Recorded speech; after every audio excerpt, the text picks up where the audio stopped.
እና ይታለፋል ሁሉም ነገር።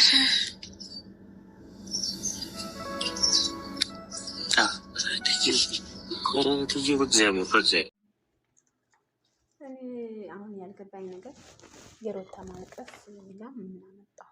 ያኔ ይሄ ሁሉ ለምኗታል፣ ይሄ ሁሉ ተረብሏል። ማልቀሱ ምን አመጣው? አሰላሙ አለይኩም ወራህመቱላህ ወበረካቱ። ወደ ተከበራችሁ የዜዱ ቤተሰቦች እንዴት ናችሁ? ሰላም ናችሁ ወይ? አልሐምዱሊላህ። እኔ እዚህ ጋር የሩታ ማልቀስ ምንድን ነው ያልገባኝ። ያኔ ይሄ ሁሉ ተረብሎ አባብሏታል፣ ይቅር በይኝ አንድ ብልትጅኝ ብሏታል። ነገር ግን ያው ማልቀሱ ምን አመጣው? የአንዳንዴ ፍቅር በጣም ይከብዳል። ብቻ እንግዲህ ጽናቱ ይስጥሽ ብያለሁ። አብርሃምን በቃ እንዳውም ተለያይታችሁ ኑሯችሁ ብትሞክሩ ነው የሚሻላችሁ። ምክንያቱም አንቺም እንደዛ ሆነሻል፣ እሱም እንደዚህ ሆነዋል እና ያው እሱ አሁን በጥሩ ሁኔታ ይገኛል። ሀቂቃ ለምን በቃ ህይወት ይቀጥላል እንደሚለው ህይወት ይቀጥላል ብሎ ይሄው ህይወቱ ጀምሯል። አንቺ ግን እንግዲህ ለማንኛውም ጽናቱ ይስጥሽ። ግን በጣም ይከብዳል። ምክንያቱም መለያየት ያክል ነገር የለም እና መለየት በጣም ይከብዳል። በጣም እኔ አሁን ስደት ዓለም ላይ ሆኜ ባለቤቴና ልጄ ጥዬ በመምጣቴ በጣም በቃ እንኳን ለዘላለም መለያየታችን ይቅርና ለጊዜያዊ ዱንያ ያው ለብር ማግኛ ወይም ለጊዜያዊ ዱንያ ምናምን ብዬ የተለየሁት አሁን በጣም ከነግራችሁ በላይ በጣም በቃ ናፍቆቱ ትዝታ አለ እና ግን እንኳን ለዘላለም ለመለየት ይቅርና ማለት ነው። እና ብቻ ሁኔታዎቹ እጅግ በጣም ይከብዳሉ። ይከብድም ነገር ግን በቃ ያወስነሽ አንቺ በቃ ይሄ ይጠቅመኛል፣ ይሄ ይሻለኛል ብለሽ ቀረረሽ እያሰብሽው ነገር ነው እና ያው እዚህ ጋር ሄርሜላ በህይወታችሁ ባትገባ ምርጥ ፍቅረኛሞች ትሆኑ ነበረ። ምክንያቱም ሩታ ከመጣች በኋላ ነው ችግር የተፈጠረው ማለት ነው። ሩታ አልኩኝ፣ ይሄ ማለት እሷ ሄርሜላ የምትባል ሴት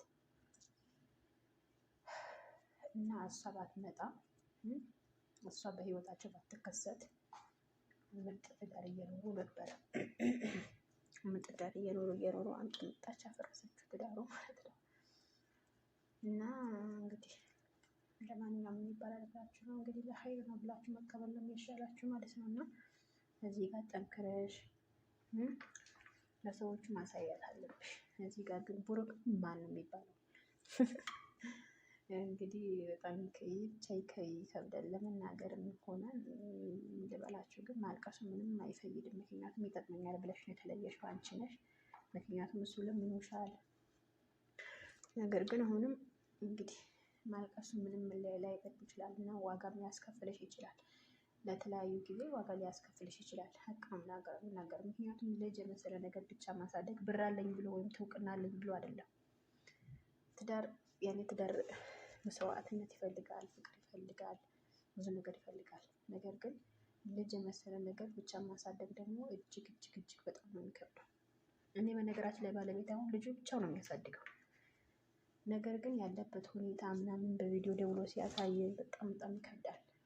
ግን ያው ወንድና ሴት አንድ ላይ ሆን ይችላል ያው እድገቱ። ምክንያቱም ወንድ ልጅ ልብስ ማጠብ አለ፣ ቤት ማጽዳት፣ በቃ ቤት ላይ ልጅ ምን እንደሚፈልግ እንክብካቤ ይፈልጋል።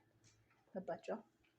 ያው አንቺ እናት ነሽ፣ እናትም አባትም ሁሉ ነገር ሆነሽ ልታሳድጊው ትችያለሽ። ነገር ግን የአባት ፍቅር ራሱ በጣም ያስፈልጋል ማለት ነው። ለልጅ በጣም ያስፈልጋል። ብቻ ያሳድጋለሁ ልጅህ ምናምን አይደለም። ወላሂ ሀቂቃ ልጅ ከአባቱ መለየት ደግሞ በጣም ይከብዳል። አብራችሁ ኖራችሁ ልጃችሁ በደስታ ብታሳድጉ ደስ ይለኝ ነበረ። ነገር ግን አንቺ አልፈቀድሽም ማለት ነው። እንደዚህ እየለመነች ማለት ነው። ጥፋቱ ገብቶት መሰለኝ ይቅርታ ጠየቀው። ገባሻ? እኔ ጥፋቱ አምኖ ይቅርታ ጠይቆሻል። ያን ነገር